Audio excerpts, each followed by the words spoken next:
Salve, salve, turma! Amigos, amigas e agora ouvintes do Estúdio Fluxo.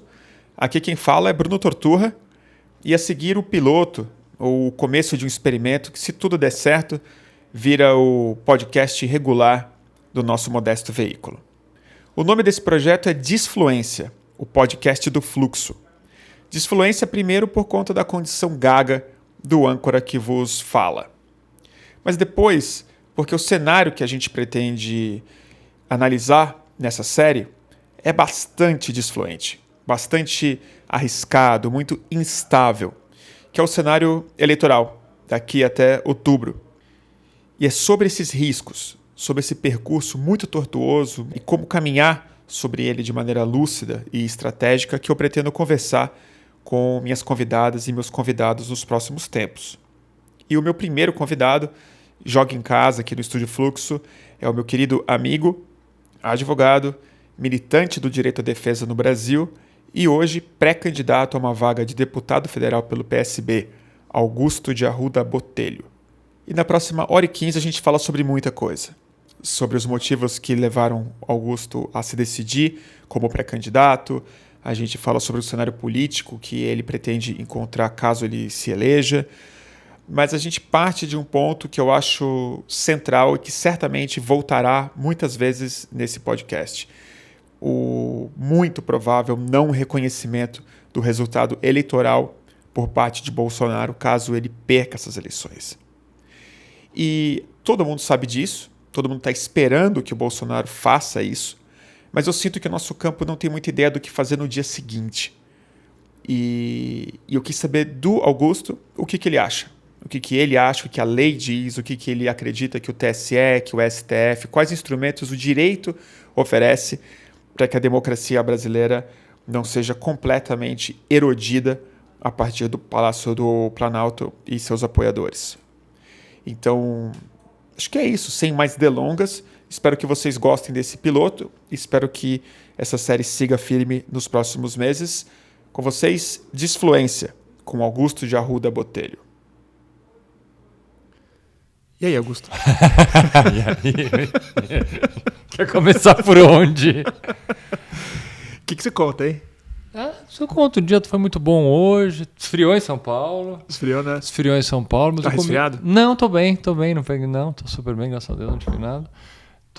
Comi muito bem, almocei bem, jantei bem, tô pronto pra você agora. E como foi ontem o evento do Lula? Cara, foi um evento cheio. Achei um evento cheio. Eu achei o presidente, não sei se cansado um pouco, né? Ele tá vindo de uma agenda puxada. Teve o evento de Campinas, da Unicamp, que foi um evento muito, muito intenso, mas de manhã também ele tinha ido numa ocupação, ali em Campinas também. Eu não sei se é um pouco de cansaço, um pouco de... Eu achei ele cansado, mas foi um evento extremamente importante. Eu achei a fala do Alckmin muito boa, muito boa, apesar de ter sido por vídeo, né, em razão da Covid, eu achei uma fala muito boa. Fiquei impressionado, assim, como ele tem feito discursos sem medo, sabe? Falando que as pessoas, antecipando já o que as pessoas venham a criticar e colocando o dedo, falando realmente, fomos oposição, mas não há oposição. Porque assim, Bruno, a gente está num momento que é civilização ou barbárie, completamente, democracia ou caos. Então acho que esse é o espírito que ele está se colocando, né? Tivemos divergências no passado, é evidente que tivemos. Mas esse momento agora é o momento de não olhar para essas divergências do passado e pensar no futuro do país. Eu achei o Alckmin, eu achei ele sincero. Então, é isso. Foi essa palavra que estava faltando para mim. Sincero. Ele foi muito convincente. Foi. Na minha cabeça. Assim, falei, ele não forçou a barra. Não forçou amizade. Não. Ele fez uma piadinha que foi a única que teve no evento inteiro. Porque eu fiquei meio surpreso. Porque ele foi mais piadista do que o Lula, que ficou num texto escrito. Eu tava achando o Lula meio sério, não tava só meio sério, cansado. também achei. Também achei ele um pouco sério. O discurso escrito sempre engessa um pouco, ainda mais ele, que é uma pessoa que fala muito bem, é um orador excelente e tem falas de improviso muito boa. Eu acho que, em razão das últimas críticas a uma ou outra fala dele, Eu acho que ele optou por um script. Por um script, por algo mais seguro, principalmente em razão do momento, é o momento de lançamento de chapa, para não correr o risco de errar, enfim, ter uma frase que ele contextualizada. Ali, né? Ele não tinha um tom de manifesto, mas era uma plataforma de ponto a ponto do que ele pretendia mas fazer. Eu acho que quem espera ouvir um discurso do Lula, que é o discurso do Lula andando, gritando, levantando a mão, o discurso do estadista, líder. Sempre, né? Eu acho que eu compreendo aqueles que se sentiram, de certa forma, um pouco frustrados de ver o Lula lendo ali um discurso, mas, gente, é um momento de pragmatismo em vários aspectos, né? Em vários aspectos, então, falando em pragmatismo, que é o tema que eu queria discutir contigo hoje bastante. Eu quero começar essa série de podcast para falar com as pessoas sobre o assunto que está no ar. Ninguém para de falar nisso. Mas eu fico muito impressionado como a gente não tem plano para o dia seguinte. Que é a hora que o Bolsonaro falar que não valeu. A hora que o Bolsonaro falar que não valeu... A bola é minha. E a gente sabe que ele vai falar. Eu acho que não tem chance dele falar que valeu. Não tem uma. E eu sinto que está todo mundo avisando o que ele vai fazer, apontando o que vai acontecer, mas eu sinto que a gente não tem um plano como sociedade. Eu não sei se existe uma clareza das coisas que podem ser feitas. E eu queria conversar com pessoas de áreas diferentes. Quero tentar falar com jornalista, quero tentar falar com militar, quero tentar falar com... Mas no seu caso, eu acho que é bem interessante a gente começar pelo judiciário, pela lei, pela justiça. E você é uma pessoa muito interessante porque você tem um trânsito muito único no judiciário e na sociedade. Então eu queria te escutar. Quando o Bolsonaro falar não valeu, o que tem que fazer? Bom, se o não valeu for um não valeu de narrativa, de esperneio, e ficar nisso, é só esperar passar, basicamente, porque... Mas esperar passar, ele vai ter que sair do palácio algum dia. Não, ele vai sair do palácio. Levantar a bunda e sair. Ele vai tentar... Eu tô pensando na hipótese mais conservadora do não valeu. É o não valeu, ele vai ficar batendo nessa narrativa de que não valeu, pode tentar... E é o que ele tem para o futuro dele. É o que ele tem para o futuro dele. Ele pode tentar alguma medida judicial de contestação? Pode, mas nenhuma medida judicial consegue, num curto espaço de tempo e sem um elemento essencial, que é prova de que houve, por exemplo, alguma fraude, algum tipo de erro ou coisa parecida, certamente não haverá. Eu não vejo viabilidade jurídica num curto espaço de tempo para ele fazer absolutamente nada. Tá. Então, se o não valeu for narrativa ou mais tentativa de alguma medida judicial, ok, é só esperar a decisão judicial, esperar o esperneio dele. E a nossa democracia, apesar de jovem, ainda frágil, ela é suficientemente sólida para aguentar um esperneio. Esse é o cenário mais otimista. Certo. O cenário 2 é o esperneio com atos de violência. Tá? Que esse é um que eu, infelizmente, aqui... A gente vai falar de violência, mas tem um e-mail, que é o cenário de que ele não fala isso sozinho. Que não é o da violência, necessariamente. Mas é o do Exército falar que não valeu mesmo, de deputados e deputadas falarem realmente isso aí não dá para certificar. E aí você cria um impasse que a intervenção pode ser necessária, a realização de outras eleições num outro ano. Quer dizer, você vai empurrando com a barriga e tem o Exército a seu lado. Tá, vamos voltar então. Eu acho que essa narrativa, esse cenário mais otimista, de que isso é o esperneio com uma tentativa de ação judicial, ela já inclui a base parlamentar dele fazendo a mesma coisa. Ele isoladamente não vai fazer isso. Certamente ele fará com o apoio dos parlamentares, com o apoio da base, com os 20 e poucos por cento, provavelmente de eleitores, 30% de eleitores que ele vai ter, com redes sociais. Eu acho que isso está dentro de um pacote. Está dentro de um pacote. Quando você fala em militares, Bruno,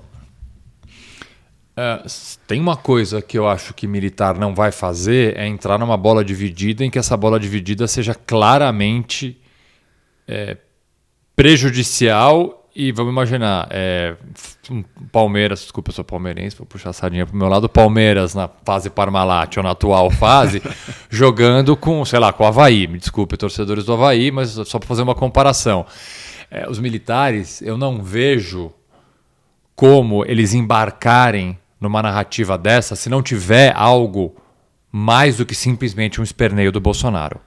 Sinceramente, não vejo... Mas Augusto, eles já embarcaram.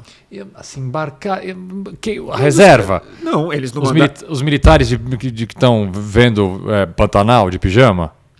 Esses pouco importa. Não, pouco os militares importa. que estão instalados no governo, que estão no exército, o alto comando, que o Bolsonaro se reúne fora da agenda oficial dele, e a turma que enviou para o Supremo 88 dúvidas sobre a instabilidade do sistema eleitoral.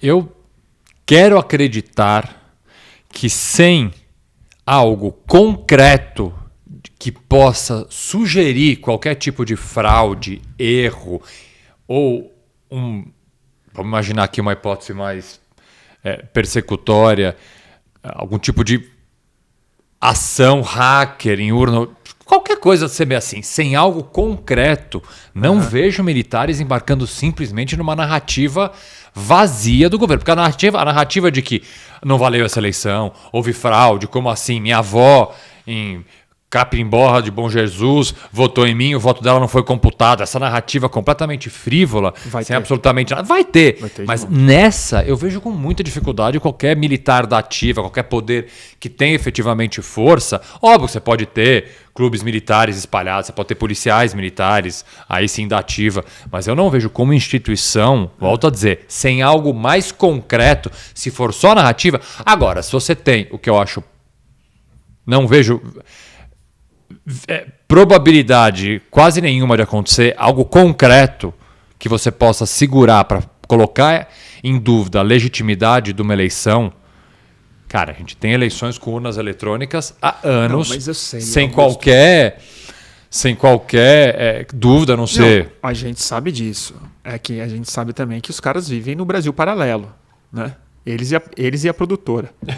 sim. Que é uma das maiores do Brasil hoje, diga-se de passagem. Sim. Então, assim, eu acho que a base na realidade, ela já se provou totalmente dispensável para o governo Bolsonaro, incluindo os militares, dado o fato de que o Pazuello está fazendo plano de governo do cara. Sim. Assim, a gente passou por uma pandemia em que os caras viveram no mundo da ficção. Sim. E governaram assim. Agora, você não me respondeu a pergunta. O que a gente faz? Nada?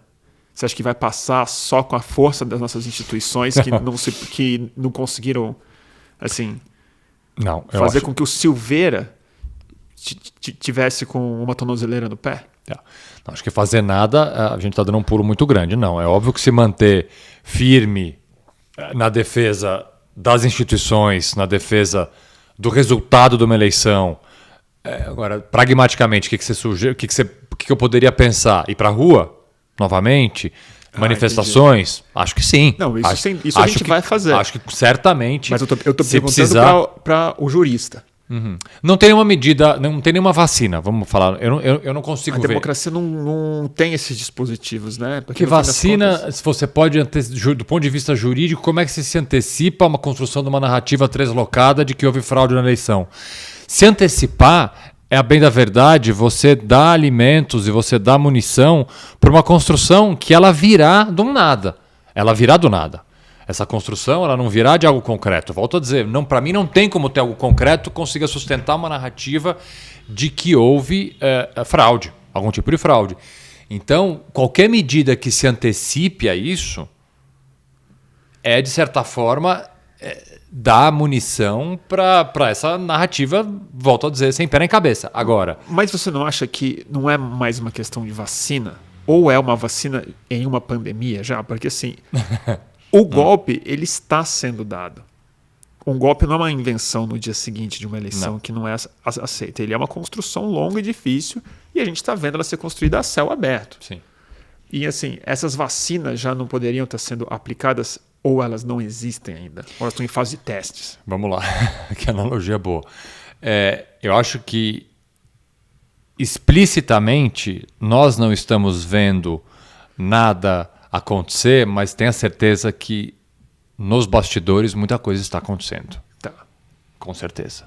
O Tribunal Superior Eleitoral, ele é formado, ele tem uma composição que inclui ministros e ministras do Supremo, ministros do STJ e outros juízes, enfim, representantes de outras áreas. É um tribunal multidisciplinar, vamos assim dizer.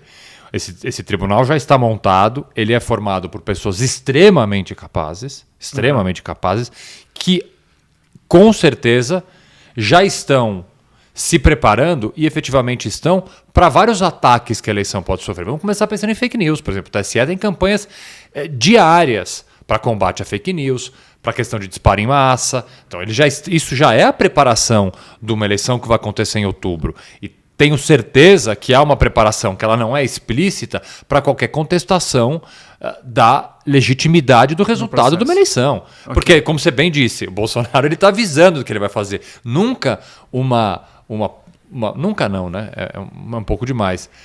Mas com certeza nós estamos vendo aqui uma construção de uma tentativa de ruptura institucional, uma tentativa de golpe que virá.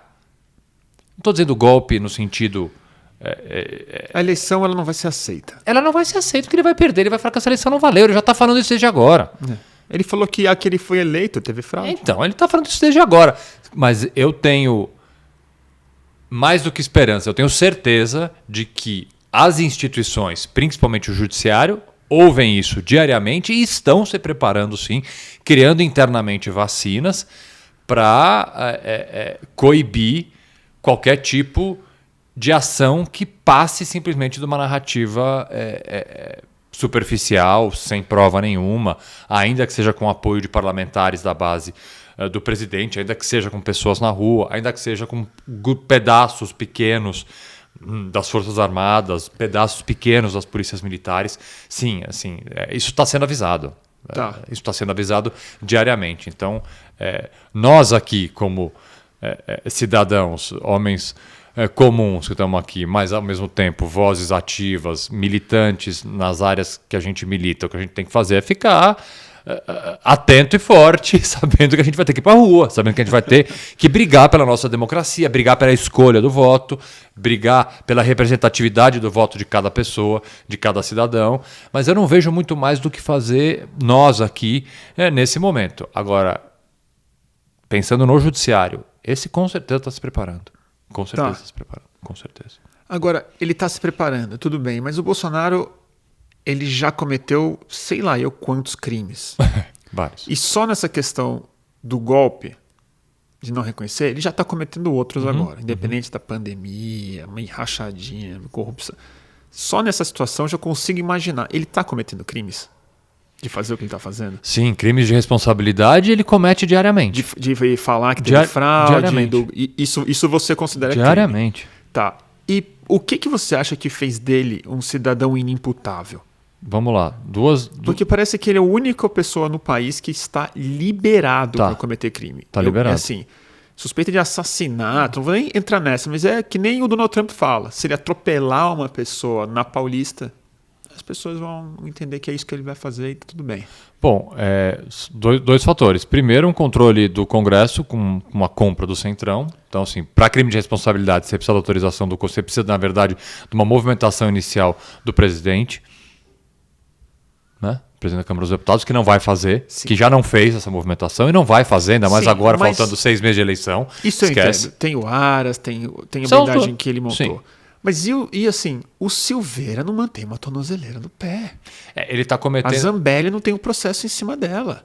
A CPI da fake news, assim, investigação, o caso do Alexandre de Moraes, ele fica ali de homem forte, mas... O Daniel Silveira é um exemplo interessante para a gente abordar, porque por mais que o Supremo tenha dado uma resposta, o Ministério Público tenha dado uma resposta, porque é muito curioso, né? As pessoas, como elas comentam assuntos sem ter o menor conhecimento do que estão falando, né? Principalmente a base bolsonarista. Primeiro as pessoas começam, não, porque o Supremo processou, condenou, julgou e é a vítima do Daniel Silveira. Gente, quem apresentou a denúncia contra o Daniel Silveira foi o Ministério Público, foi a PGR que anunciou, que ofereceu denúncia. Uma série de crimes, inclusive algum desses crimes ele foi absolvido pelo Supremo. Assim, as pessoas não se dão ao trabalho de ler, de parar para ler a denúncia, para ver os crimes. Aí vai falar, não, ele foi condenado por crime de opinião. Mas não tem um crime de opinião na denúncia. E a denúncia não foi o Supremo que fez, não foi o PT que fez, não foi o PSOL, não foi ninguém. Quem ofereceu a denúncia foi o Ministério Público. Está lá, a Procuradoria-Geral da República que ofereceu essa denúncia.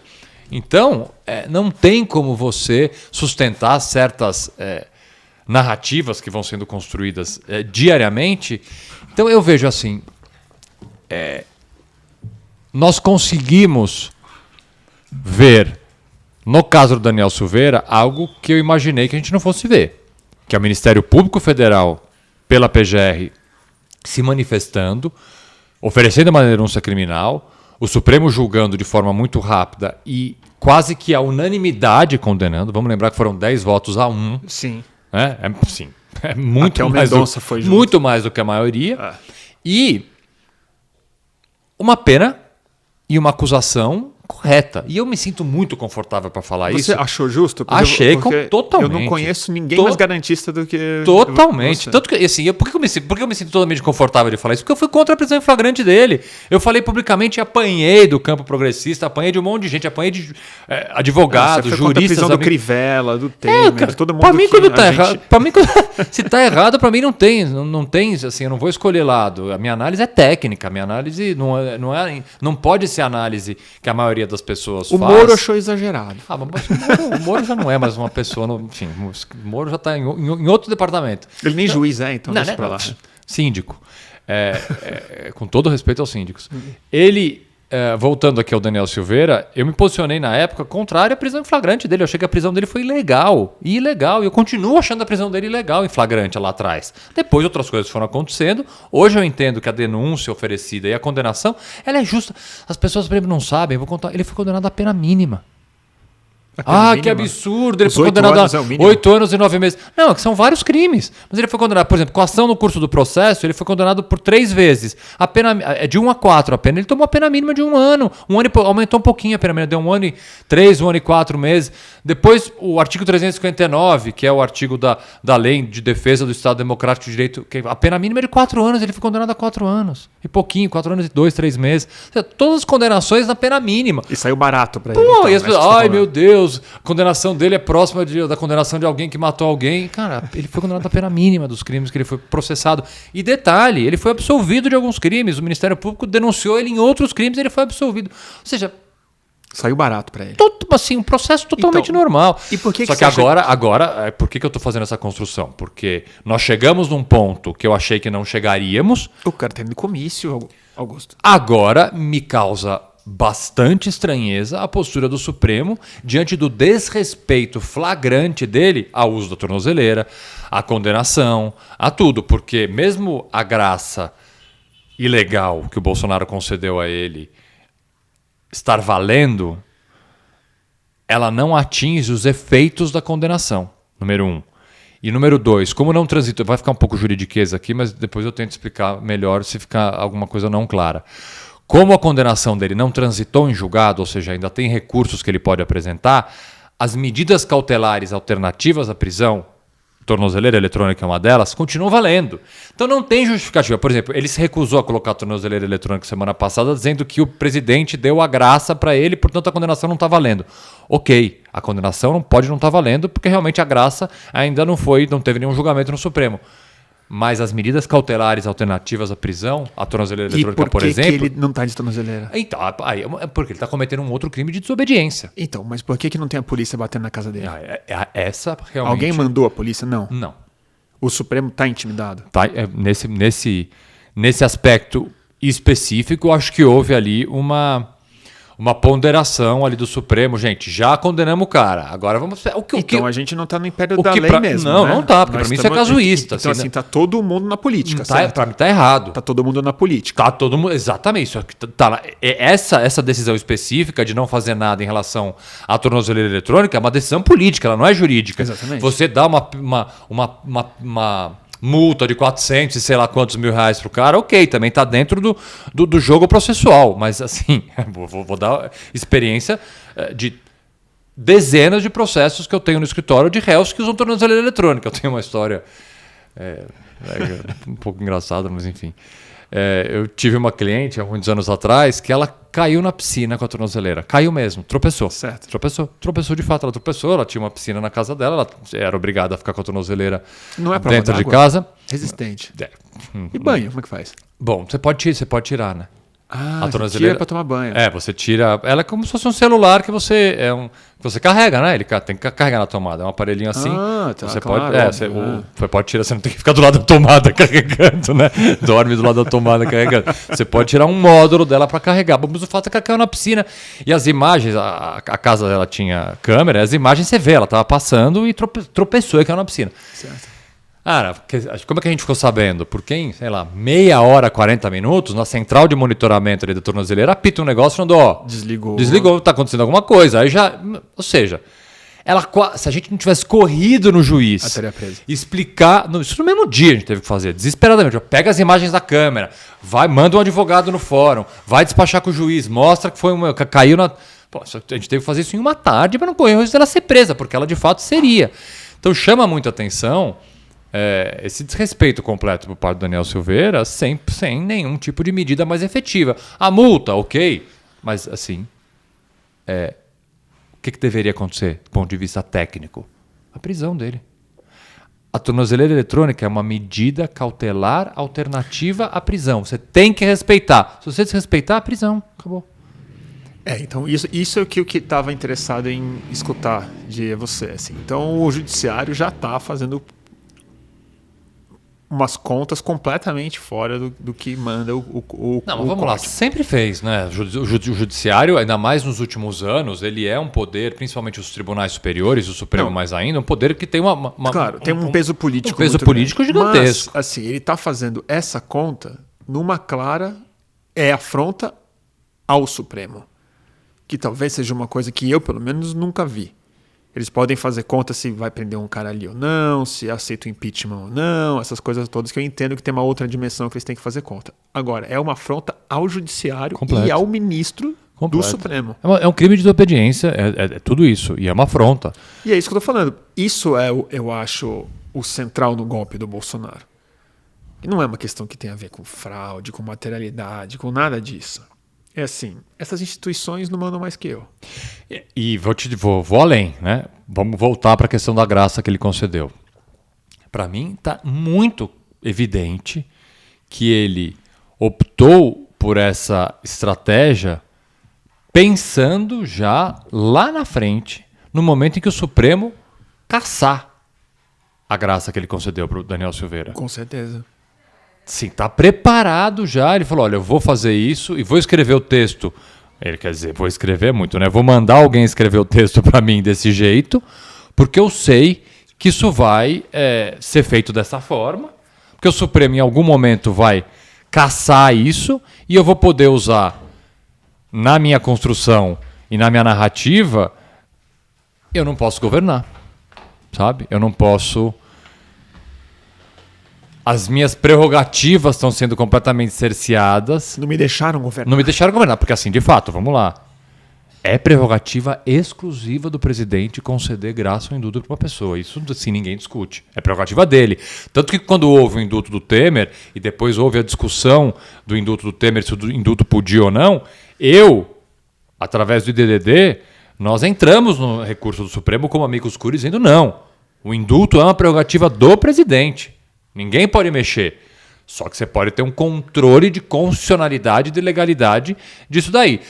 As pessoas ficam usando, por exemplo, a parte que o Alexandre de Moraes julgou o indulto do Temer lá atrás para sustentar a possibilidade do Bolsonaro dar o indulto. Só que, obviamente, eles sempre pegam só uma frase só e esquecem do resto da frase. É, de fato, prerrogativa do presidente. Só que tem que ter um controle, pode ter, se contestado, um controle de legalidade, um controle de constitucionalidade do ato, como teve lá no passado e vai ter essa agora. E o que é ilegal na graça que ele deu ao Silveira? Bom, primeiro... o fato de não ter dado ela no final do processo? Não, ou isso também é uma ilegalidade, mas a principal é o seguinte, vamos só entender o que é a graça. A graça é o indulto individual. O indulto é dado todo ano, menos pelo Bolsonaro, que não é contra o indulto, mas todo ano. O que é o indulto? O indulto você pega um grupo de pessoas, depois você faz... Eu participei já de algumas comissões que sugerem textos para o indulto. Quem faz a sugestão do texto para o indulto é o Conselho Nacional Penitenciário, que é formado por um grupo de pessoas de várias áreas. Eu, por exemplo, fui representando vários temas. Centenas de milhares de casos, possivelmente. E, inclusive, como é feito o indulto todo ano. Você vai e apresenta sugestões. A sociedade civil apresenta sugestões, o Ministério Público apresenta sugestões. Eu fui, por exemplo, pelo IDDD, apresentar sugestões de indulto nos anos que eu fui presidente do IDDD. E aí é montado um texto, esse texto é apresentado ao presidente a título de sugestão e o presidente aceita ou não. Uhum. Eu, por exemplo, quando eu participei da elaboração do texto do indulto sou ruim de data, mas deve ter sido 2016, mais ou menos. 2016. Eu sugeri que fosse colocado no texto de indulto que um preso torturado no presídio, cada dia que ele é torturado, ele teria reduzido da pena 3 dias. Você pode, assim, o texto de indulto você pode... 3 dias só? Mas não tem nada. Não existe, essa previsão não existe. Quantos dias o cara tem que ser todo dia? Eu achei que você ia falar 1 ano. Não, essa previsão não existe. Eu achei que ia falar, tem que abolir a pena. Não, na verdade, é uma tentativa... Uau. É uma tentativa de você evitar maus tratos ou tortura. A pena do preso teria que ser comutada. Você teria que comutar esses dias. Foi uma sugestão que a gente fez. Mas só para mostrar como é que é construído o indulto, tá? Então o indulto ele vai lá no final do ano e ele vai ter o seguinte, por exemplo, cada ano muda. Presos que cometeram crimes sem violência, que já cumpriram 2/3 da pena. Aí todo esse grupo de presos ele é indultado. Tá? A graça é um indulto por uma pessoa só. Individual. Tá? É pessoal. É pessoal. E para isso a graça tem um outro nome, clemência. Então o próprio nome que se dá a graça já indica para que ela serve. Clemência. Então você dá a graça, por exemplo...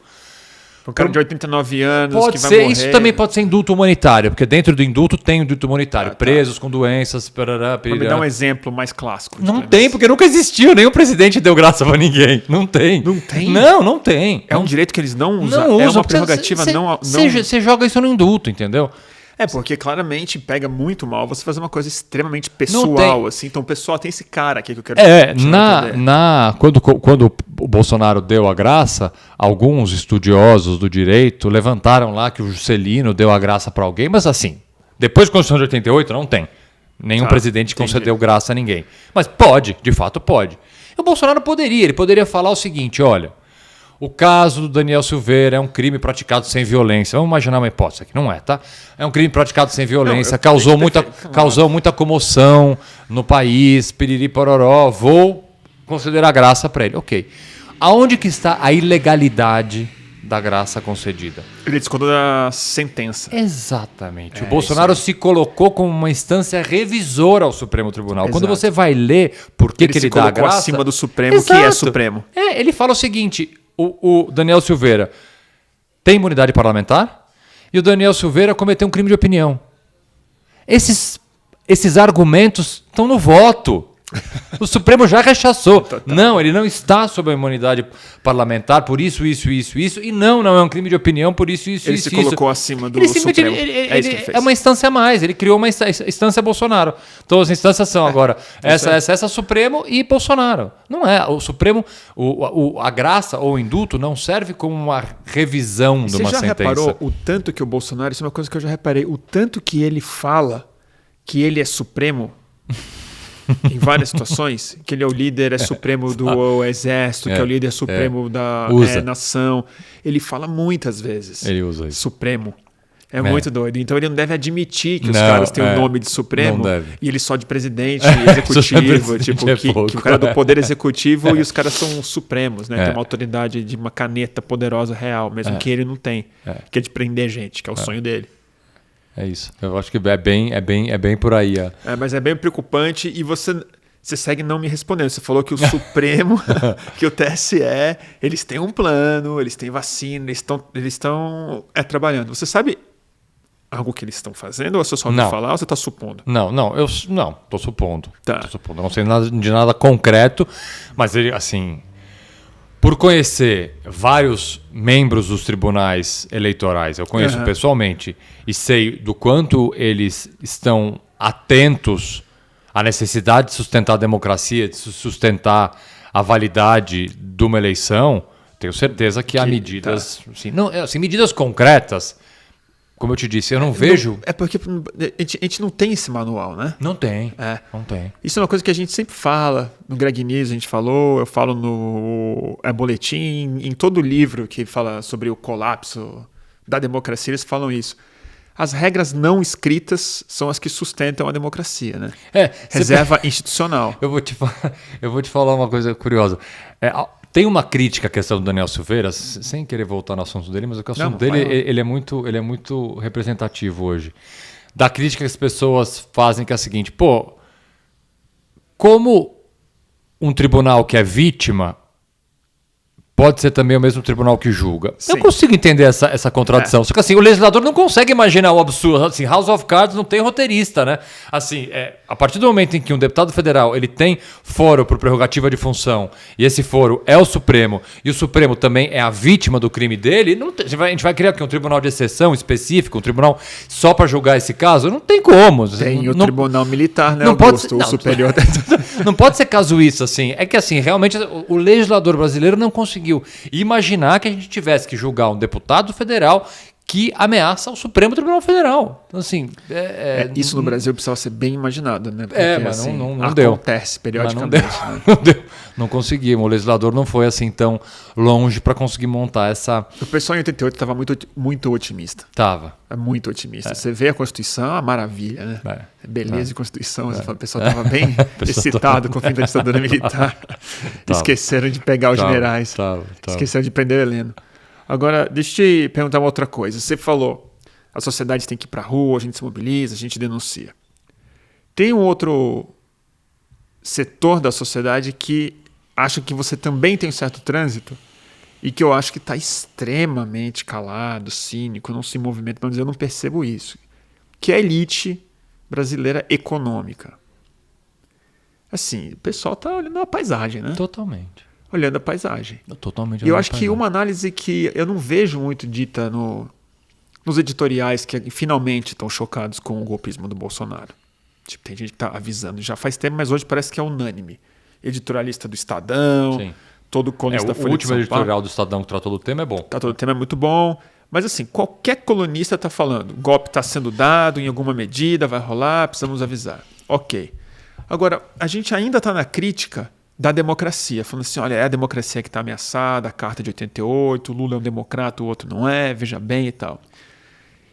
Eu acho que ninguém nunca parou para avaliar de verdade assim as consequências do desastre econômico que poderia ser o não reconhecimento dessas eleições. O quanto que o Brasil ainda tem a perder nesse fundo do poço econômico que Paulo Guedes enfiou a gente. Acho que essa dimensão ainda não está clara nem para essa elite, por conta da fobia que eles têm do Lula. Eu vou te responder essa pergunta te citando um caso recente. Eu fui fazer uma conversa com um grupo de jovens do mercado financeiro. Tá. Os Faria Limers. Mas não, são jovens, vamos dizer assim, bem mais comprometidos com causas, eu não vou chamar de jovens progressistas, mas porque eu não conhecia todos, não conheço todos pessoalmente bem, não sei dizer, mas são pessoas, não são Faria Limers, são do mercado financeiro, mas são pessoas bem conscientes socialmente, entendem? E jovens, bem jovens, assim, eu fui ter essa conversa, basicamente para falar da minha pré-candidatura a deputado federal. E lá fiz uma explicação para eles, batemos um papo, e no final desse papo, um deles que eu tenho mais intimidade falou, pô, Augusto, a gente gostou, putz, você é um cara bacana, tal, não te conhecia, ou sei lá, te conhecia pouco, achei muito bacana, mas assim, você precisa se vender mais, sabe? Você precisa, pô, sabe, falar mais, assim, coisas comerciais. Pô, eu fui embora pra casa, falei, cara, deve ter sido uma catástrofe esse jantar, né? Não deu certo. Eu fui dormir, no dia seguinte eu acordei meio puto comigo. Eu falei, por que eu errei, né? Como assim precisa ser mais comercial? E aí eu fui repassar na minha cabeça como é que tinha sido a minha fala. A minha fala passava pela instabilidade institucional que a gente está. Assim, o quanto é importante defender a democracia. O momento que a gente está passando é esses... E, cara, para esses caras são, assim, uma molecada super bacana, não estou fazendo críticas a eles, não, super, assim, o papo foi ótimo. Depois fizeram perguntas interessantíssimas, batemos, assim, conversamos sobre vários assuntos, assim, pessoas cultas, assim, atualizadas com vários problemas, mas essa pauta, vamos chamar assim, de sustentar a democracia é uma coisa... É filosófico. É muito pouco... Democracia não está na planilha. É muito pouco próximo. De todo mundo, do rico e do pobre não é nem por mal, é assim por construção. Então, quando você me pergunta, e as elites, né? As elites não sei se estão entendendo o momento pelo qual a democracia brasileira vive. Vamos pensar o seguinte, ainda que a gente tenha ali retirado o Bolsonaro pela via mais democrática que existe, que é a via do voto, ele vai contestar, tá? Esse foi o começo da nossa conversa, ele vai contestar, ou seja, uma ruptura, uma tensão social vai acontecer que vai desestabilizar o mercado financeiro, vai desestabilizar a economia, uma série de coisas. E se isso for um passo a mais, aí, minha gente... Porra. E os caras não levam isso em conta, é isso que eu fico doido, cara. Porque assim, eu entendo que eles não estão nem aí pra democracia, porque eu vivi o impeachment, eu vivi a glorificação do Paulo Guedes, eu vi esses caras falando, bota o Temer lá, o Temer. Entendeu? E vi a ruína que o Brasil entrou. Então eu sei que a democracia não é um valor assim, porque tem esse problema, né? A gente que vive isso, pensa isso, a gente gosta de humanas, né? Foi se formar nisso, gosta de ler história, os nossos heróis são personagens históricos, não são personagens econômicos, nem esportistas tantos assim. Agora, o grosso do povo brasileiro está abandonando o Bolsonaro por outros motivos, que não é a democracia. É por conta do preço das coisas, da ruína, da falta de caráter dele, de que ele foi cruel, da pandemia, de todos os motivos materiais, reais e justos de se abandonar o Bolsonaro. Sim. E o mercado financeiro se abandonar, e não só o mercado financeiro, estou falando Fiesp, empresários, grupos organizados do poder econômico brasileiro, inclusive rural, esses caras também. A democracia para os caras é uma variável, tipo, para mim é o campeonato estadual, entendeu?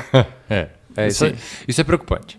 E isso eu acho que a gente não está conseguindo traduzir para os caras, na linguagem desses caras. Primeiro assim, vai tomar no cu que eles não se mobilizaram. Mas ok, talvez eles nem saibam se ia mobilizar. Mas para tirar a Dilma, os caras trabalharam direitinho. Era todo dia artigo no Valor Econômico falando do custo Dilma, custo Brasil, custo PT, custo Lula, custo da corrupção, dando medalha pro Sérgio Moro, né? Eu acho que sabe o que pode passar um pouco pelo quê? Pela esperança ainda de uma terceira via. Não, bom, o Merval agora me escreveu um artigo. Maravilhoso. O artigo do Merval, mas assim, dá vontade de enquadrar para rir, né? Um artigo de humor. Assim, manda pro Greg News, manda pro Porta dos Fundos. Cara, achei legal. É muito engraçado. Ele é da Academia Brasileira de Letras, cara. Eu acho para quem não leu, vamos só explicar. Ele propôs que o segundo turno seja feito com os 3 candidatos mais votados. É uma peça de humor. Né? E ele justifica ainda, ele cita números, fala, né? Que entre o semipresidencialismo e o parlamentarismo, essa ideia então de 3... Eu sei o que o Merval está com um problema. O Merval está com um problema de votar no Lula. Ele está criando qualquer cenário para ele não apertar 3, ver a foto do Lula. Não, mas ele não vai apertar 3. Então, mas ele sabe que não pode anular também, porque é tipo apertar pro Bolsonaro. Assim, anular o voto é muito complicado. O dedo não deixa, assim. O dedo não deixa. Enquanto ele não deixa, o dedo dele fica escrevendo umas colunas doidas. Ele fica pirando. É como o Diogo Mainardi, Cláudio Dantas com o Moro, né? Eu me divirto também. Como mas ele é diferente, ele é uma coisa... Mas assim, a tentativa de um bromance, é uma coisa louca. Total, tem um bromance total. Mas assim, o quanto eles tentam resgatar ainda, assim, tirar do sei lá da onde a candidatura do Moro a qualquer coisa, né? Eu não sei nem se o Moro, deputado federal, agora vai sair. Você acha que ele vem? Não, acho que vem. Ele vem, né? Não, com certeza. Não, candidato a alguma coisa vem porque ele está eleito, né? Vamos lá, gente. Tirando o presidente da República, senador para o São Paulo, ele tem uma chance razoável de ganhar. Deputado federal, ele está eleito, não precisa fazer campanha nenhuma, né? Ele fica em casa. Mas o Senado vai ser puxado aqui, né? Ninguém sabe muito quem vai ser candidato ainda, né, Bruno? Acho que o Bolsonaro mandou quem? A Zambelli. Tem Zambelli, tem Janaína Pascoal, tem Datena. Então, é isso que divide o voto do Sérgio Moro pro Senado. Vai ficar complicado. Mas o Datena, enfim, tem um histórico de anunciar candidaturas e depois não concretizá-las. Mas contra o Moro ele vai ficar mais animado, vai? Não sei. Bom, assim, ele tem uma possibilidade de ganhar o Moro aqui, razoável, para Senado. Mas para deputado ele não Deputado federal ele não precisa fazer campanha. Ele pode ficar no Maringá. É só dar o número. E dá o número. Ele e a Rosângela podem ficar em casa, assim, vendo o Pantanal. Eu tô Você fazendo propaganda do Pantanal na segunda vez que eu assisto o Pantanal. Eu nem tô assistindo a novela. Eu nem tô vendo a novela. É que eu gostava muito da primeira versão. A sua base é lá. Não, e vamos falar da sua base, então. Netflix, vai. Ele pode ficar vendo Netflix, fazer uma outra propaganda. Ele tá eleito, cara. Ele tá eleito, não precisa sair de casa. Eu acho que assim, ele vai... Eu acho que ele tem que se candidatar. E a sua candidatura? Tá ótima. Tá ótima? É pré-candidatura ainda, né? Eu sei que é pré. É pré-candidatura. E você decidiu isso quando, Augusto? Ano passado. Você tinha vontade quando você era mais jovem? Não. Você tinha um plano futuríssimo de engajar? Não. Mas você sempre foi envolvido, né? Sempre fui envolvido em política, sim, desde o movimento estudantil, né? Eu militei no movimento estudantil bastante. Isso é de uma geração muito interessante ali cara, São Francisco, né? Eu sempre... Não, na verdade, eu fiz militância política nas ciências sociais, cara. Não foi em direito. Ah, não foi em direito? Não, eu fiz ciências sociais na USP também, não. Eu vou assim, vou contar uma... Breaking news. Eu fazia militância pelo PSTU, cara. Ah, do PSTU. Era do Reviravolta. Era do Reviravolta, que era a tendência dentro do movimento estudantil do PSTU. A gente fazia oposição ao PT, oposição... E que ano isso? Eu era bem jovenzinho, eu tinha 21, eu tenho 44, eu só fazia a conta. 90 e tanto. Já quase 2000. E aí, mas respondendo bem objetivamente a tua pergunta. Eu fiz burguês, vote 16. Valério Arcari era o candidato. Valério Arcari. Eu fiz uma opção, Bruno, política na minha vida, que foi o terceiro setor. O terceiro setor foi, para mim, a política, sempre foi. A nossa geração toda fez essa opção muito valiosa, mas que fez um buraco na política, então, né, cara? Vamos lá, vamos chegar aí. Eu fui um dos fundadores do IDDD quando eu tinha 22 anos. Eu fui trabalhar com o Márcio Tomás Bastos, fui ser estagiário dele, e o Márcio resolveu, com 2, 3 advogados, fundar uma organização. Eu era estagiário dele, me chamou para fazer parte, para ser sócio fundador e para fazer parte da primeira diretoria. Hoje o IDDD, que tem 22 anos, cara, se não for a maior, é uma das maiores organizações que trata do sistema de justiça criminal no Brasil. É muito grande, uma organização que eu tenho muito, muito orgulho de ter sido diretor por 16 anos, fui presidente por 3 anos, hoje eu sou conselheiro nato do Instituto.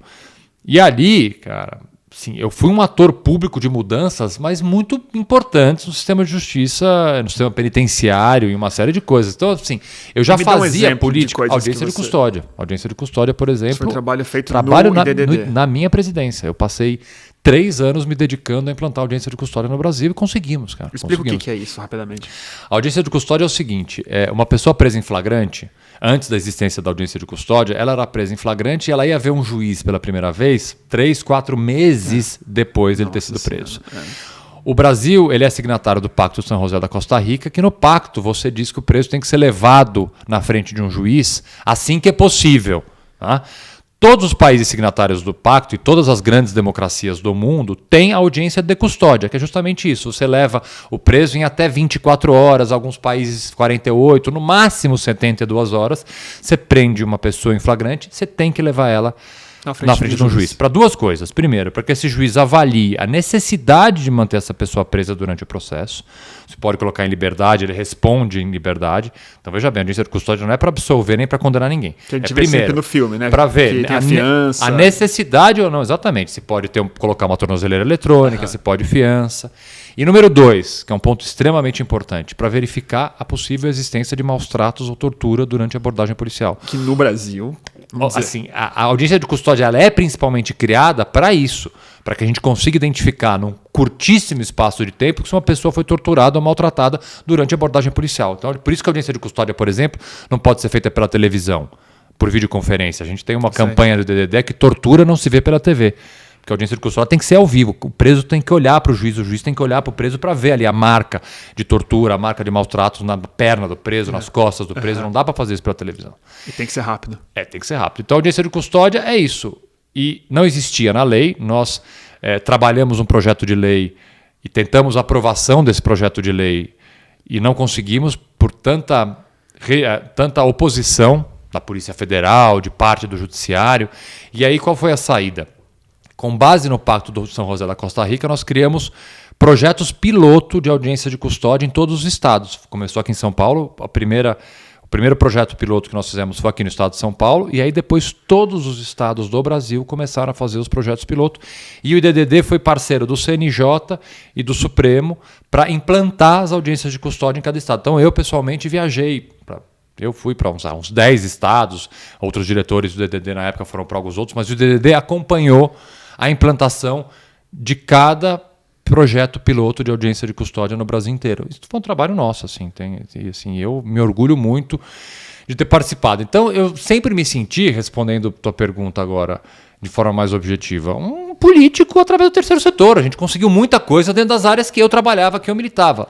Ao longo da minha história no DDD, eu fui para a Human Rights Watch, fui ser conselheiro da Human Rights Watch, que trata de temas ligados aos direitos humanos muito mais amplos, Zika vírus, questão ambiental, no Brasil e no mundo. Passei 5, 6 anos como conselheiro da Human Rights Watch, indo para congressos no mundo inteiro, trabalhando todas as pautas de liberdade de imprensa, enfim, pautas maiores. O Projeto Inocência também, né? O Projeto Inocência foi depois, que esse é que hoje em dia é muito gratificante de fazer parte. Eu sou conselheiro do Projeto Inocência, que trabalha exclusivamente o erro judiciário no Brasil. A gente pega pessoas que estão condenadas sem mais nenhum recurso para ser apresentado na justiça.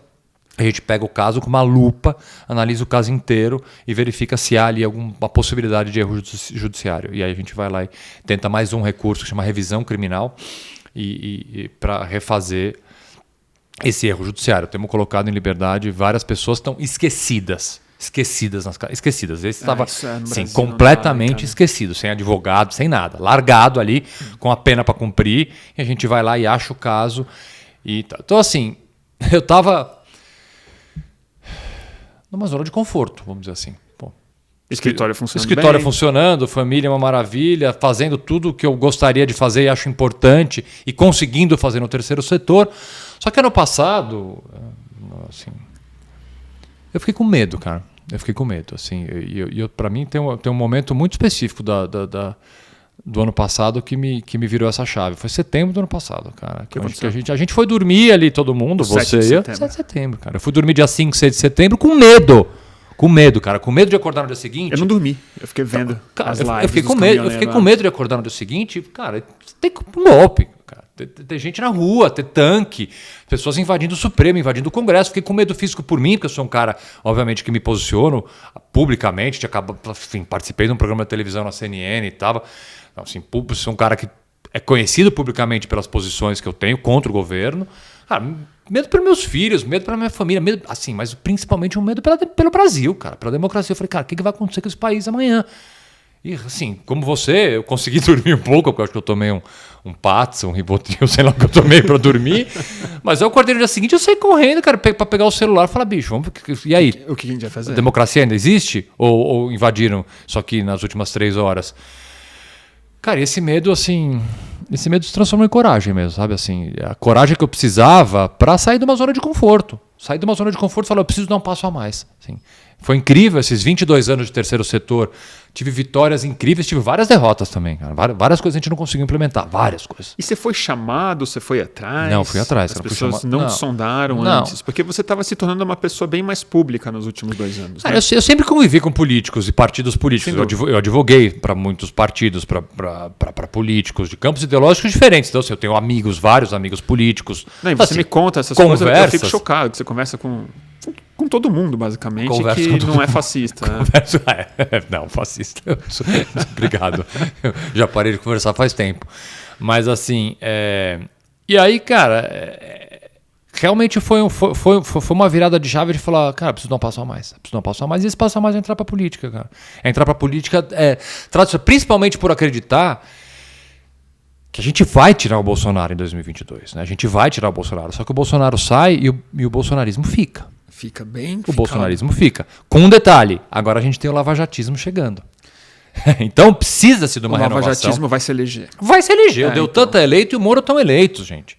Num ano que você vai ter reforma do Código Penal, reforma do Código de Processo Penal. Não, e não só isso, né? Assim, pedidos de impeachment pro seu Luiz Inácio, né? Assim, um atrás do outro. Não, assim, eu me coloquei na seguinte situação de dar um passo a mais realmente sair dessa zona de conforto que eu estava. Que zona de conforto? Ela é muito confortável. O nome é esse, né? O nome não tá lá à O toa, nome né? não tá... Sim, e dar um passo a mais... porque eu preciso estar no Congresso com uma reforma do Código Penal, uma reforma do Código de Processo Penal, com o bolsonarismo ainda no Congresso, mesmo que sem o Bolsonaro, agora com o lavajatismo representado no Congresso. Eu falei, Augusto, eu preciso mudar o meu campo, meu lugar de batalha. Foi o terceiro setor, foram processos, foi toda a construção através de organizações não governamentais, todos os projetos, Cala a Boca Já Morreu, Rede Liberdade, um monte de coisa que eu criei, que faço parte.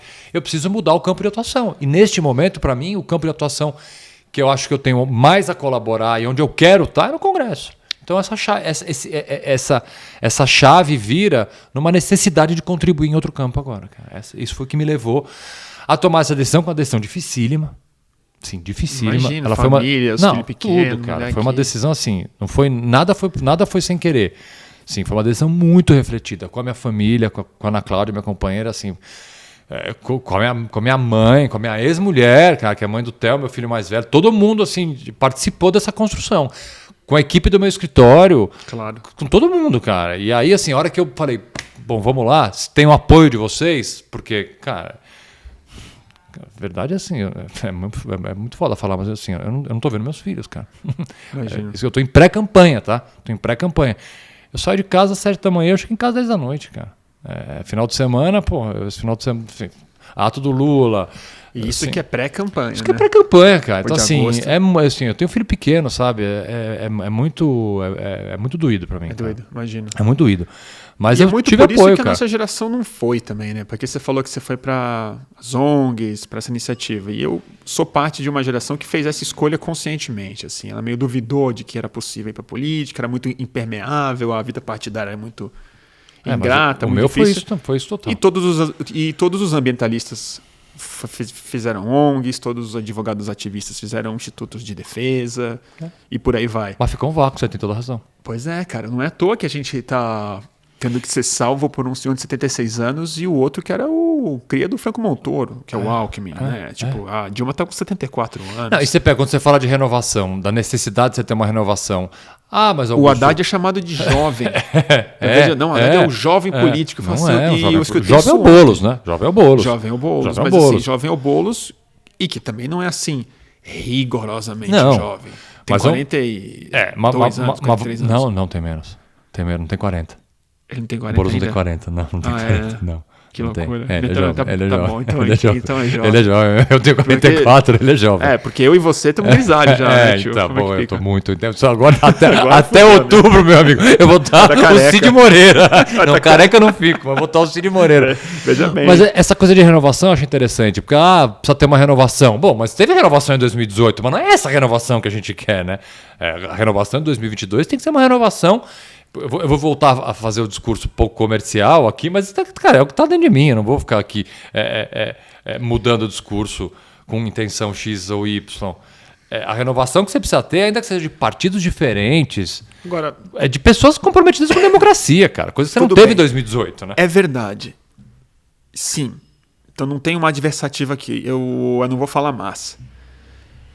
Você se elege e chega num ambiente que você tem consciência que você vai ser minoria, não tem? Por quê? Porque o que eu acho que se consolidou, ainda mais com a profunda derrocada dos tucanos e do que havia de centro-direita, que ainda tinha um laquê de democracia, que em grande parte era, a gente está vivendo uma casa de maluco lá, né, cara?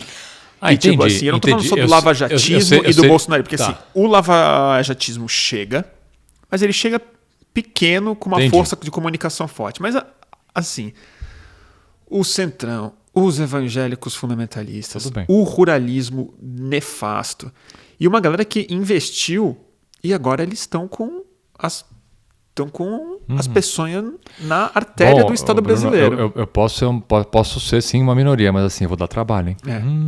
Eu vou dar trabalho. Posso ser uma minoria, mas assim... Porque, vamos pensar...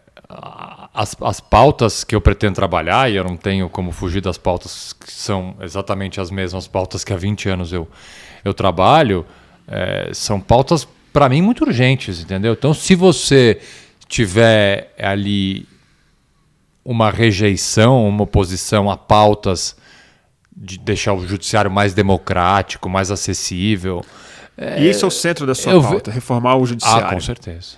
Isso é uma coisa que a gente não pensa muito como sociedade, porque está na mão do Congresso rediscutir a forma como o judiciário funciona. A gente sempre fala sobre leis, penas e tudo mais, mas não a estrutura de como o sistema jurídico é operado, né? Cara, você tem que pensar o seguinte: primeiro, o Poder Judiciário ele tem que ser um garantidor de acesso a direitos básicos, principalmente para populações em situação vulnerável.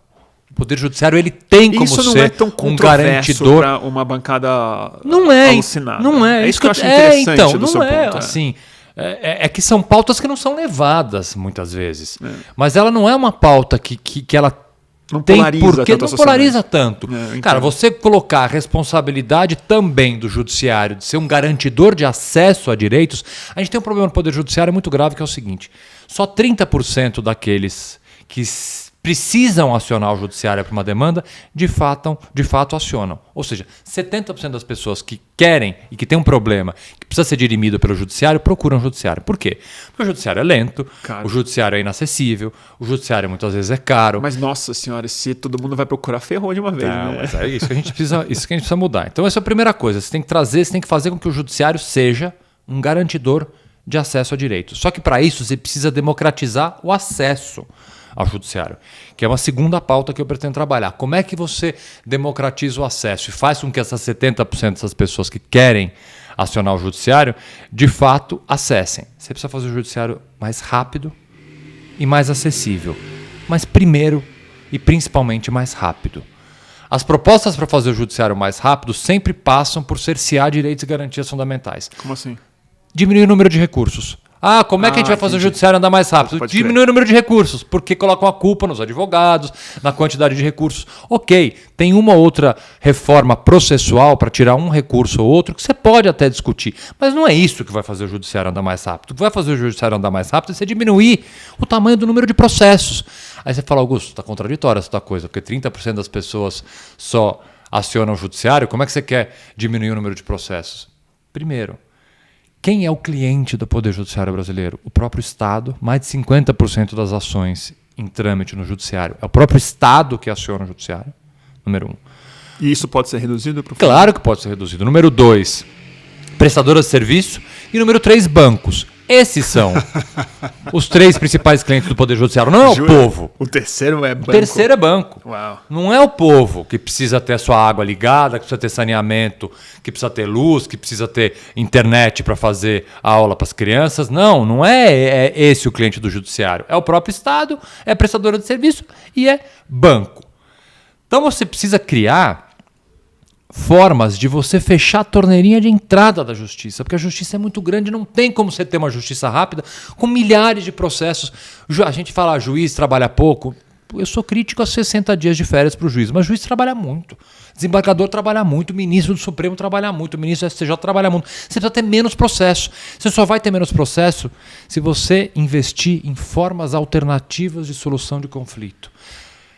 Arbitragem, conciliação, mediação, justiça restaurativa. Você tem, cara, o mundo inteiro investe nisso. O Brasil não.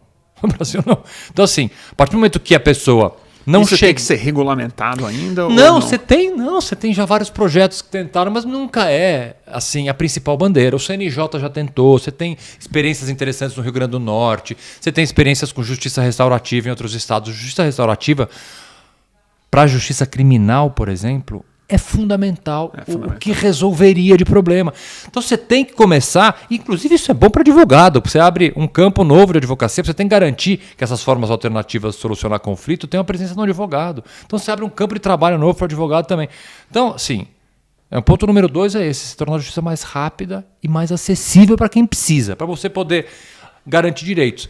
E o último ponto, assim, não é o último, mas são as coisas que para mim estão mais urgentes.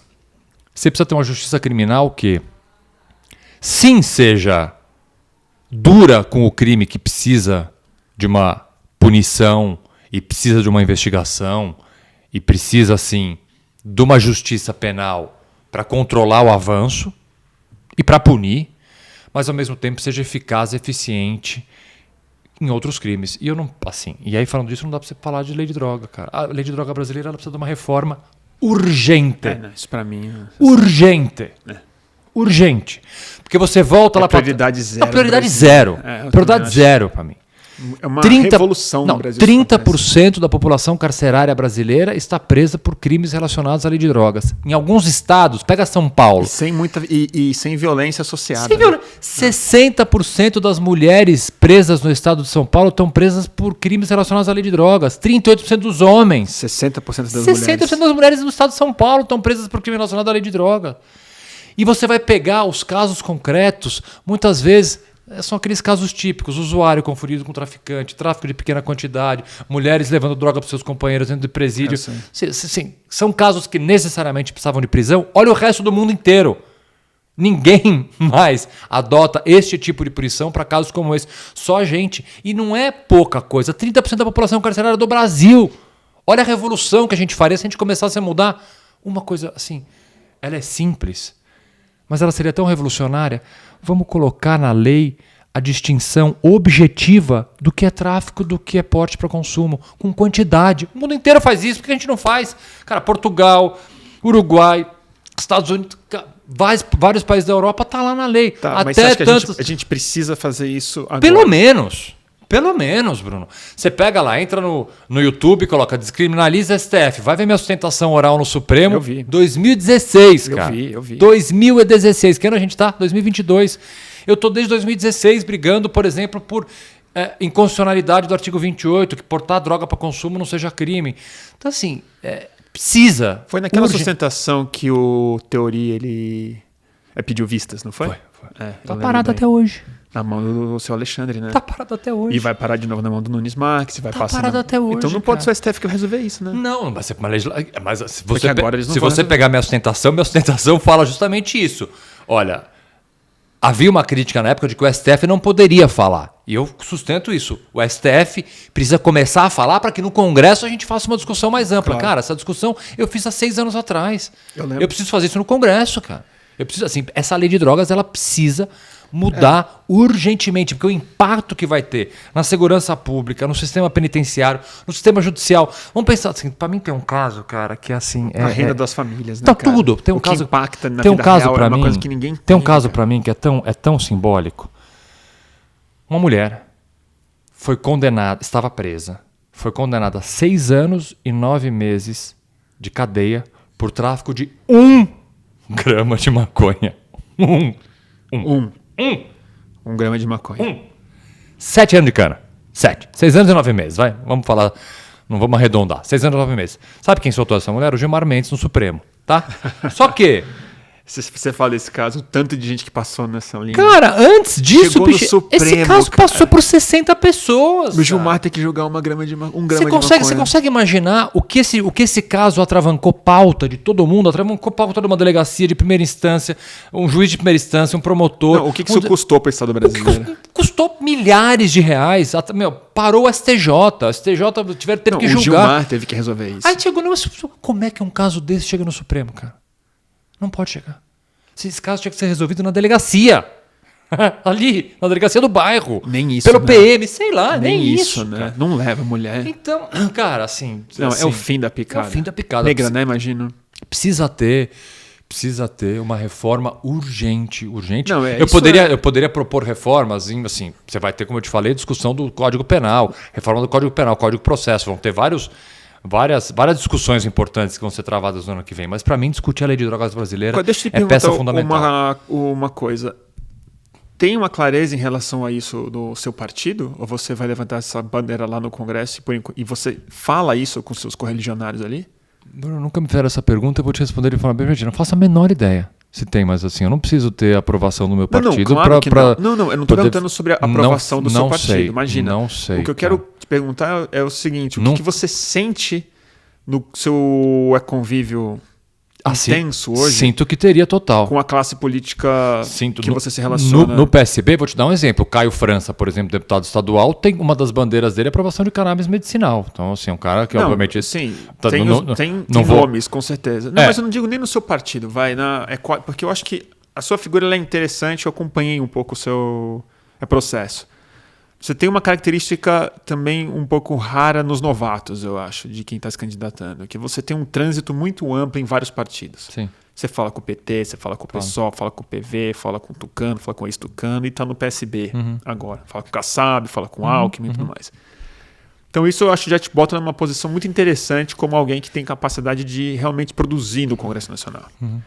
Mas esses temas, você fala com esses caras ou você só fala sobre as articulações para esse ano para ganhar do Bolsonaro? Ou existe uma conversa entre os políticos sobre, finalmente, programa, ideias e políticas públicas? Vou te responder bem objetivamente. Eu estou participando das reuniões da construção do programa de governo do Márcio França, especificamente na parte de justiça e cidadania. Esse é um tema que eu já levei, por exemplo. Então, sim, eu tenho conversado.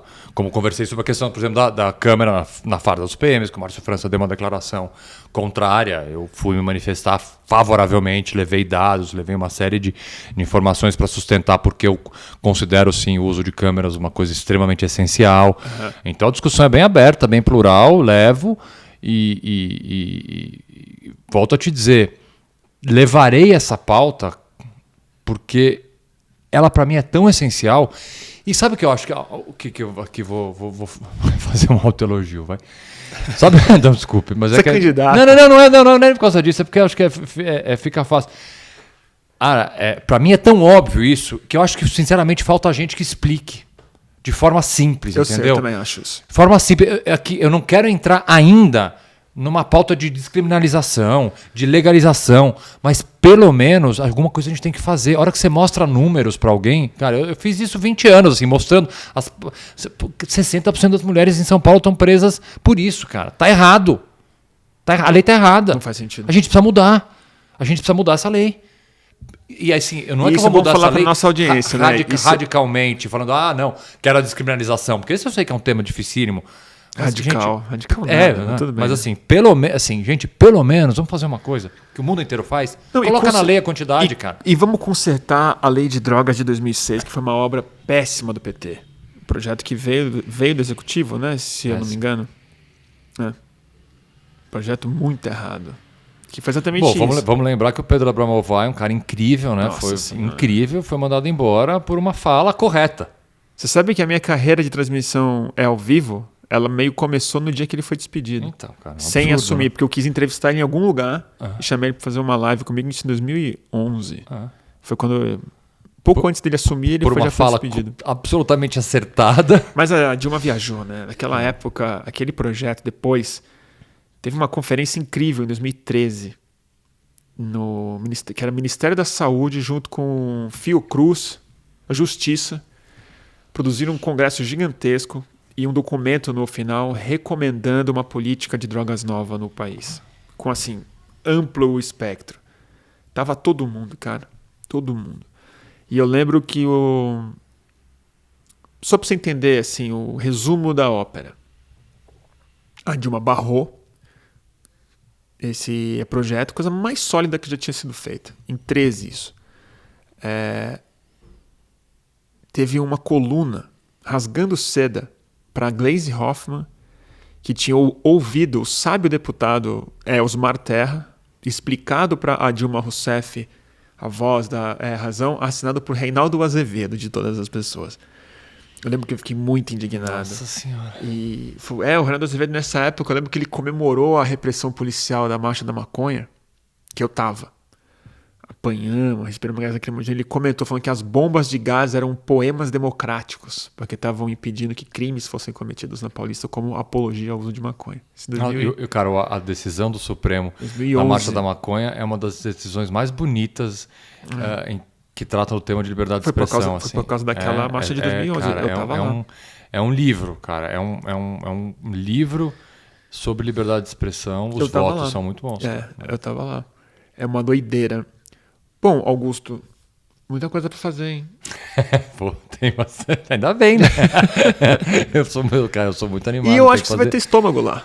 Não, gente, isso não me preocupa nem um pouco. Nem um pouco? Zero. Nem um pouco? Zero. Porque você sabe que grande parte das pessoas que eu vejo entrar na política, elas quando elas entram, elas se traumatizam, se deprimem e pulam fora como se fossem expelidas do organismo. Essa preocupação... Você gosta de treta, né? Não, assim, minha vida inteira é isso, cara. Eu vou te responder uma pergunta que me faziam. Como é que você consegue debater com o Caio Coppola? Eu falei, gente, eu debato desde que eu nasci, cara. Eu debato o dia inteiro. Eu debato com delegado, com promotor, com juiz, com ministro. E você ficou famoso, né, Augusto? Você ficou famoso rápido, né? Famoso. Porque você não era uma figura pública, você era um advogado conhecido. Você era um advogado famoso. Mas advogados não eram famosos no Brasil. Acho que fora o Kakai, que era um pouco famoso. Mas, assim, o Kakai sempre foi famoso. Porque ele é muito... ele gosta de ser famoso. Ele tem vocação para ser famoso. E ele merece a fama, cara. Mas você também tem vocação para ser famoso, né? Porque você entrou na TV rápido, assim. Onde que a gente começou a fazer live, você não era famoso. Não. Você foi um precursor. Eu meio que te lancei no Fluxo. E o pessoal falava isso. Pô, esse cara é bom de vídeo. Entende tudo. O cara explicou tudo. É ótimo, bonito, não sei o quê. Aí você foi pra CNN. A CNN foi um salto. E você acha estranho isso, ser famoso? Andar na rua, as pessoas te reconhecerem? Vou contar. Eu comecei a sentir isso... Bem recentemente. Por quê? Primeiro porque teve a pandemia, óbvio, então as pessoas saíam muito menos. Ficaram em casa vendo live, E outra, depois a gente saía de máscara, né? Então eu andava na rua, você via a pessoa assim olhando meio... Será que é? Será que não é? Eu realmente caiu a ficha de que eu sou uma pessoa reconhecida publicamente com a queda da máscara. Pode crer. Entendeu? A máscara fez diferença. Porque agora as pessoas me abordam na rua, assim, de um jeito bem legal, cara. É bem... Cara, assim, eu tô dando muita palestra. Eu sempre dei muita palestra em faculdade, em palestras na OAB, é uma coisa que eu gosto de fazer. Acho essencial falar com estudante. E tenho feito isso bastante, cara, e sim, uma coisa que tem me deixado muito, muito feliz é a quantidade. Eu vou te falar, quando é quantidade, assim, dezenas de pessoas que vêm falar comigo, Augusto, eu fiz direito por sua causa. Eu resolvi fazer direito. Assim, jovem, o cara no segundo ano de faculdade, que fez 2 anos assim. Resolvi fazer direito por sua causa. Assistir a CNN, cara, isso é muito gratificante. Isso comigo já aconteceu, mas eu lamento muito. Eu fui fazer jornalismo por sua causa, falando, puta, fudi a vida de mais um. Aí eu tenho que falar para as pessoas. E elas ficam muito frustradas. Não, porque eu falo uma outra coisa. Eu falo assim, você sabe que eu não fiz jornalismo? As pessoas...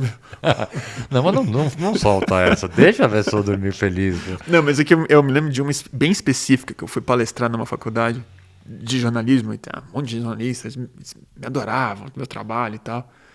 E aí no final vieram uns moleques assim do último ano pedindo para eu assinar um manifesto deles, que era para a exigência do diploma de jornalismo. Pô, já meio que ajuda a gente, ficar saindo na faculdade querendo garantir emprego. Eu falei, eu não tenho, cara, não posso assinar isso aí, não.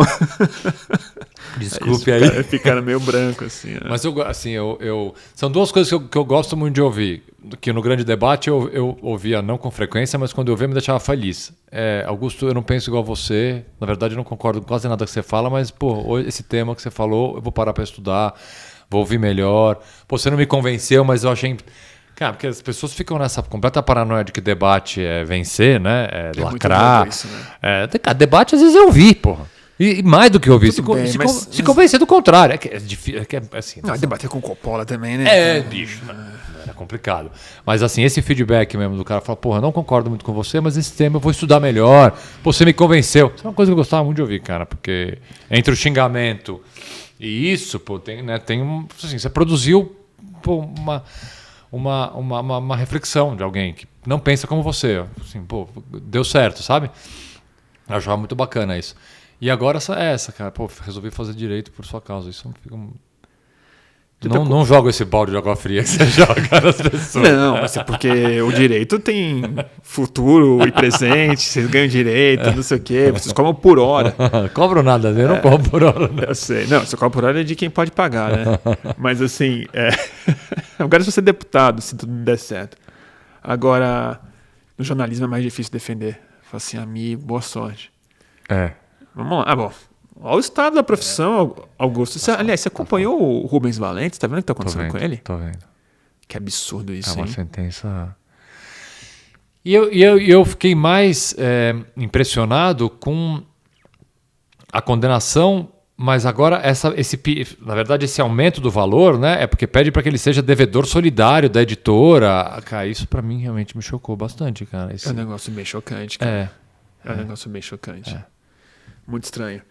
Bom, estamos com 1h15 já. A minha ideia era fazer um pouco mais curto esses podcasts, porque as minhas lives vão indo embora, 2 horas, 2 horas e meia. Mas a última coisa que eu quero te perguntar. Você fala com o Lula? Você fala com o Lula? E aí? E aí? Assim, porque uma coisa que... Tudo bem, maravilha. Eu achei o jingle emocionante mesmo. Lula lá, total. Vai ser um governo difícil, né? Não vai? Vai.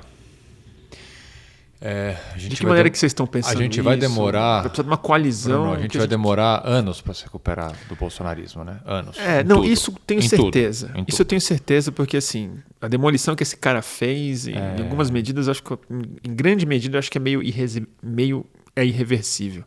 Em áreas que a gente aqui em São Paulo não entra em contato. Porque se você é um indígena brasileiro, cara, o cara é o Hitler total. Assim, é o Hitler meio ambiente. Total. Meio ambiente e modelo de desenvolvimento lá na floresta, que é um negócio que, assim, na minha opinião, eu não quero nem começar a falar nisso porque vai longe.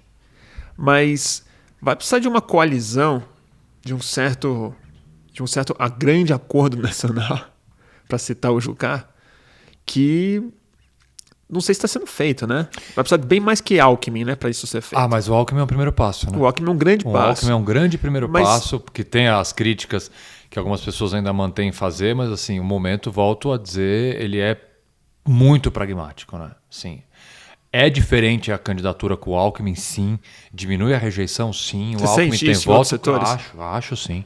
Diminui a rejeição, com certeza. O Alckmin tem voto e o Alckmin passa uma imagem real, realmente, de uma estabilidade, de um conforto para algumas pessoas que, não me pergunte por quê, ainda... É como essa falsa simetria que fazem de Lula e Bolsonaro, né? Não tem essa simetria. Um é democrata, outro não é. Acabou. Para começar, a simetria ela é inexistente a partir do momento que você analisa uma premissa da figura dos dois, né? Você pode ter críticas ao governo do PT. Bom, o PT governou todos os anos que governou e não produziu nem 1/10 de atos antidemocráticos que o Bolsonaro fez em 4 anos. Então, assim, são incomparáveis, né? É uma falsa simetria completa. Mas, ainda assim, eu vejo a necessidade para alguns campos da nossa sociedade de um conforto em relação a um extremismo, entre aspas, que o PT pode ter. Então, acho que a figura do Alckmin ela é fundamental em vários aspectos. Acho que foi um golaço. Eu também acho. Ter o Alckmin como vice, assim... Setores da esquerda podem não gostar. Cara, assim, gente... volto a dizer, pragmatismo nesse momento é tirar o Bolsonaro do poder. E aí, respondendo bem objetivamente a tua pergunta, eu acho que sim, a sinalização de ter uma pessoa que foi do PSDB, a figura do Alckmin como vice-presidente, porque agora a gente está num momento eleitoral em que ainda em uma tentativa de uma terceira via. Eu nunca usei esse nome a sério, tá? Para mim foi sempre terceiros nomes. Acho que não existe terceira via. O Ciro, na verdade, assim, você pode chamar de uma via, porque ele é uma pessoa que vem de uma construção, vem tentando. Ele seria uma terceira via, um nome que você pode chamar de terceira via. Eu acho que é o único que tem legitimidade para se chamar de terceira via. Exato. O resto, cara, tanto que não tem candidato definido, porra. O resto é ex-bolsonarista. Não tem candidato que nem definido. Se arrependeu. E eu acho o seguinte, alguns são arrependidos de mentira. E outros arrependidos de verdade. Mas claro que é pouco. Mas tem. Tem. Até em círculo de relação. O que eu digo que é pouco...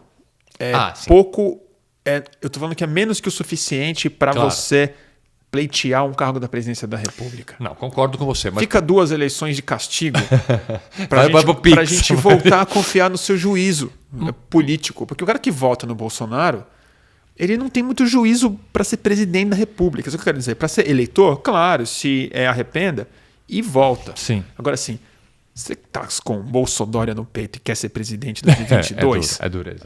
É muita cara de pau. Mas eu vou te dizer uma coisa. Por que eu vejo esperança numa composição maior?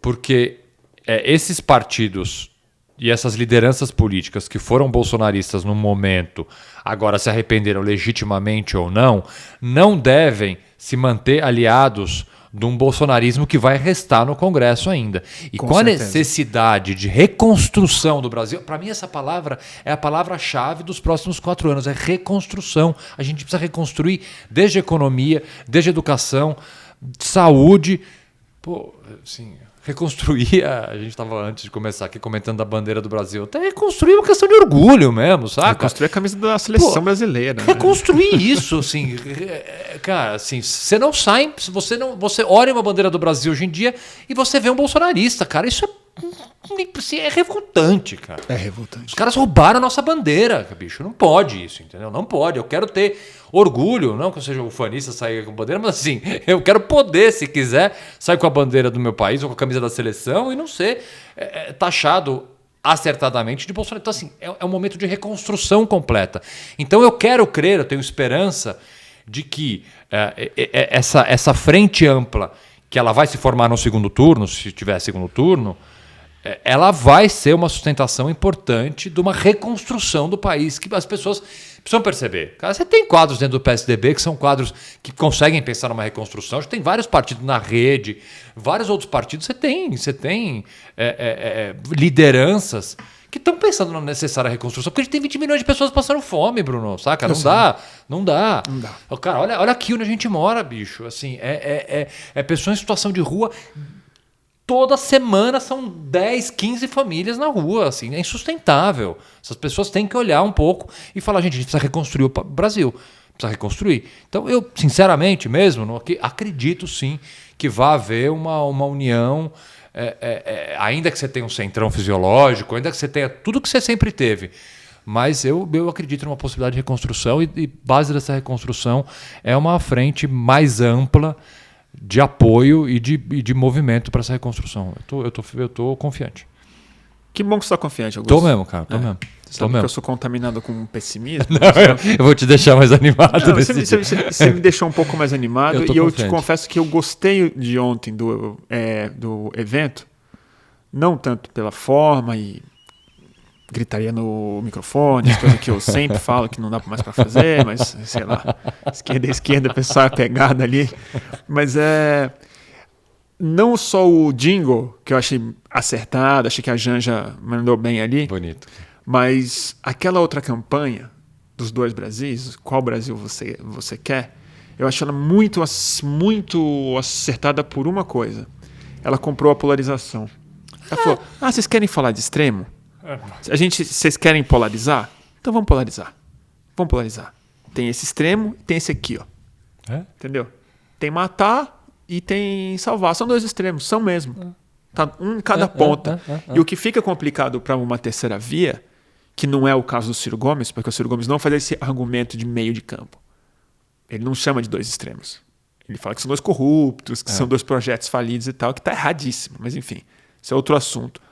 Mas assim, vai ficar muito complicado para um Dória da vida falar que precisamos de equilíbrio entre a fome e a generosidade.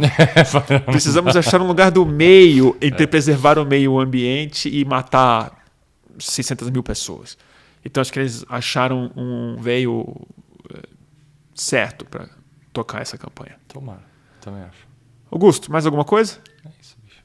Obrigado, como sempre. Obrigado você. E vamos fazer outras aí. Bora. E sempre que tiver algum caso estourando, eu te chamo para um plantão. A gente faz aqueles plantões. Tô dentro. Valeu, cara. Fechou, Augusto. Valeu.